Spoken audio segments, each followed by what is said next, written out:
찾아오는 두려운 질병이 있죠. 뇌졸중, 중풍이라고 하는 질환인데요. 맞아요. 자, 골든타임을 놓치면 후유증이 큰 것으로 알려져 있기 때문에 시간이 곧 생명이다라고 말을 해도 과언이 아닐 정도입니다. 자, 뇌졸중에 대해서 무엇을 알고 미리 응급 대처할 수 있을지 오늘 자세한 이야기 풀어보도록 하겠습니다. 네. 일단 사실 뇌출혈, 뇌경색 네. 이런 여러 가지들 우리가 말을 많이 듣는데 네. 이게 정확히 무슨 뜻인지는 잘 모르고 있는 것 같아요. 맞아요. 네, 그래서 이 뇌출혈과 뇌경색에 대해서 먼저 배용욱 원장님께서 설명해 주시죠.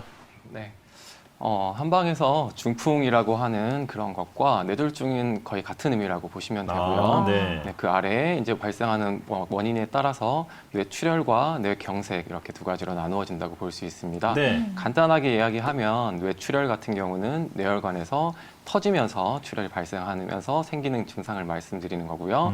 뇌경색 같은 경우는 뇌혈관이 막히면서 발생한다고 볼 수 있습니다. 예. 조금 더 풀어서 설명드리면 뇌출혈 같은 경우는 뇌혈관에 이제 압력이 올라가면서 어떤 뇌혈관 부분이 터지게 되고 거기에서 빠져나온 피가 뇌에 고이게 되면서 압박에 의해서 괴사가 되면서 뇌신경에 손상을 일으키는 걸 말씀드리고 있고요. 예. 뇌경색 같은 경우는 뇌혈관의 일부분에 막히게 되면 그 혈관이 혈액을 공급하던 뇌 조직 부위가 손상이 되면서 중풍이나 뇌졸중 같은 증상이 발생하는 것을 이야기합니다. 네. 네. 뇌출혈은 한마디로 혈관이 네. 터져서 그리고 뇌경색은 막혀서 이렇게 정리하면 되겠는데 네. 원장님 그렇다면 그 둘 중에 뭐가 더 위험한 건가요?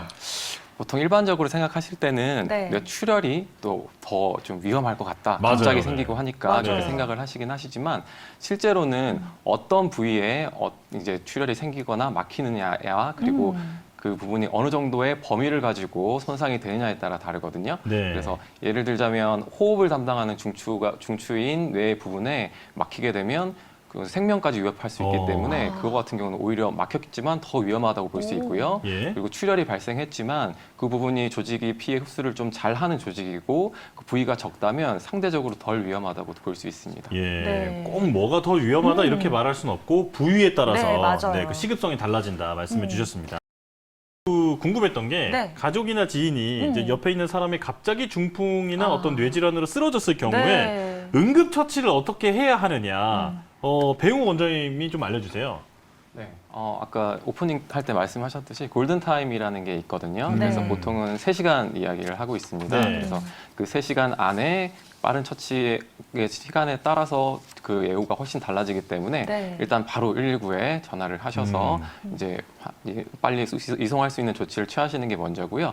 그 다음에 할 수 있는 부분은 이제 수평하게 평평하게 눕히시고 혹시 구토 같은 게 있으시다면 그 입안을 살펴봐서 기도가 막힐 수 있기 때문에 구토를 제거를 하고 고개를 돌려서 기도를 확보해 주시고요. 그 다음에 한방적으로는 사열침이나 혹시 이제 소독된 바늘이 있다면 손가락 끝에 10손가락 가장 끝 부분에 있는 십선 혈자리라거나 네. 아니면 발가락도 마찬가지 가장 끝자리 기단 혈자리라는 것이 있는데 그 자리들을 따서 한 두세 방울 정도 피를 내주시면 좋고요. 그리고 코하고 입술 사이에는 인중이라는 혈자리가 있는데 예. 그 혈자리나 아니면 머리의 가장 꼭대기 한가운데에 백회라는 혈자리가 있는데 그 자리들을 따주게 되면 말초 혈액순환과 뇌 쪽으로 올라가는 압력을 줄여주는 효과도 있고 그리고 막혀있는 기운을 통하게 하면서 응급한 상황을 조금 더 면할 수 있는 그런 상황이 될 수 있습니다. 예. 그 외에는 보통은 우황청심환 많이 알고 계신데요. 네. 가장 좋은 약이긴 하거든요. 그래서 저희도 첫 번째로 먼저 선택하는 약이고 좋은 약이긴 한데